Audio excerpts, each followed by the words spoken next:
Have you ever procrastinated? Imagine tackling your tasks with high efficiency and finishing everything ahead of time. Is there any way to achieve this level of productivity? In this video, we'll explore proven strategies to conquer procrastination once and for all. All you need is a few simple techniques to change your approach. And no, this is not a gimmick.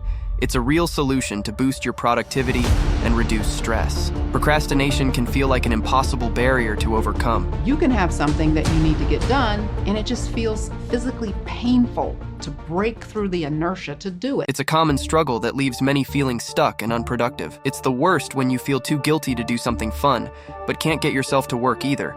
So you're stuck in this unpleasant state of wasting time. What caused this state? Watch this clip and listen. If I have a task to do that I'm like a little bit worried about, where I just think, oh, I'll just postpone it. Did you see what happened there? She said, that task I worried about, so she just postponed it. It is the task that caused her stress and led to procrastination. Let's continue. And then I'll end up just doing it the next day. So that gives me kind of a massive relief. The relief makes her feel better. The whole cycle of procrastination is well explained by Mel Robbins. Procrastination, the trigger's always stress. It is to avoid doing something. And then there's a reward. You get a little stress relief. So why do people procrastinate? Perfectionism. The fear of not doing something perfectly can lead to inaction. When tasks seem overwhelming, it's easier to delay starting them rather than risk making mistakes. Boring or uninteresting tasks. When a task is boring or doesn't interest us, it's hard to start. We often avoid these tasks because they feel tedious and unappealing. Large and difficult tasks. Big projects can seem scary and too hard to handle. They can make us feel overwhelmed and unsure where to start. Still time available. If the deadline isn't soon, we think we have lots of time. This makes us put things off until the last minute. If the deadline's too far away, you don't feel motivated to start. Which creates stress and panic. If you need to finish your paper or thesis, that the costs are so high you stress so much you worry about getting it wrong, not having enough time to do it properly. As tasks pile up, the workload can become overwhelming, making it even more difficult to start and complete tasks. I procrastinate so much that the task gets so overwhelming because I haven't done it, so I just avoid it until I'm forced to do it. The pressure of approaching deadlines can cause significant stress, anxiety, and worse, depression. I believe my procrastination is also linked to lack of discipline,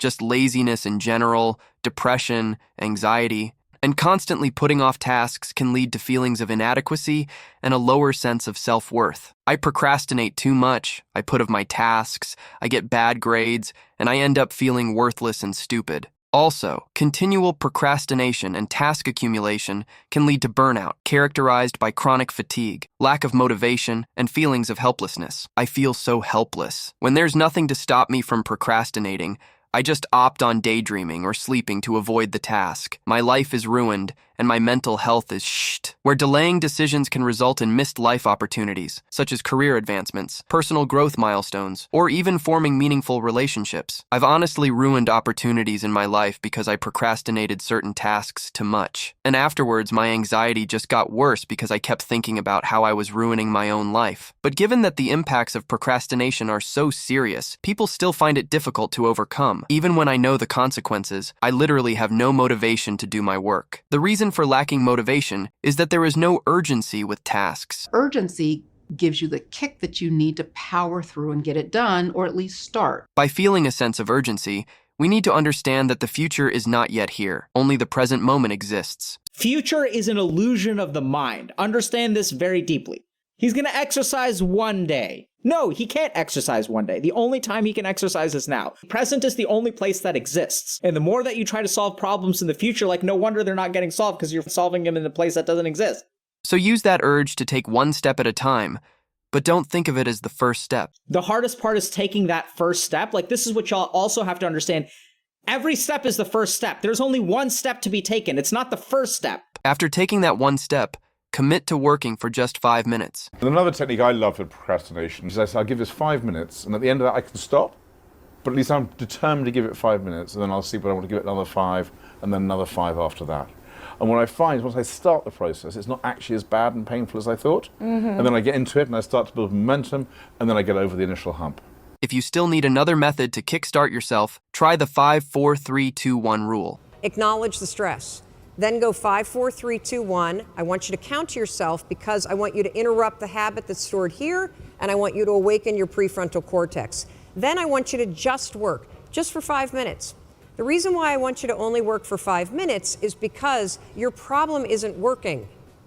It's the habit of avoiding. Once you get started, using a timer while working can turn the task into a challenge and make it more engaging. Using a timer while you're working. See if you can beat the timer. Turns it into a challenge for you, which can also make it more interesting. You can also limit the time spent on a task to make it seem easier to complete. Make it time limited. You've got 1 hour to do the work, and after that hour, you're done working, even if the task isn't complete. Then you plan to do something that you really enjoy, like spend 30 minutes on TikTok. Speaking of time, consider using the Pomodoro Technique. Work for 25 minutes, then rest for 5 minutes, counting as one Pomodoro. The Pomodoro Technique has 3 main rules.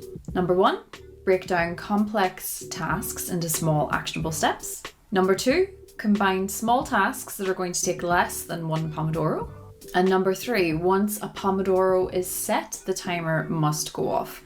So if you complete your work a little bit earlier than anticipated, it is expected that you would do a little bit of extra research or a bit of learning or developing a new skill. If you find a task boring, working alongside someone can add interest and accountability. Another thing you can do to add interest is to work alongside someone. Plenty of body doubling videos on YouTube for studying, cleaning, and other chores. You could also change the working environment to build up the mood.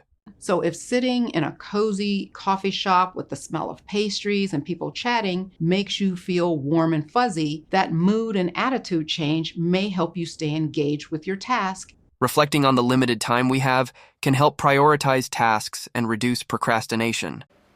Now I want to show you one last thing. I call this a life calendar. That's one box for every week of a 90-year life. That's not that many boxes, especially since we've already used a bunch of those.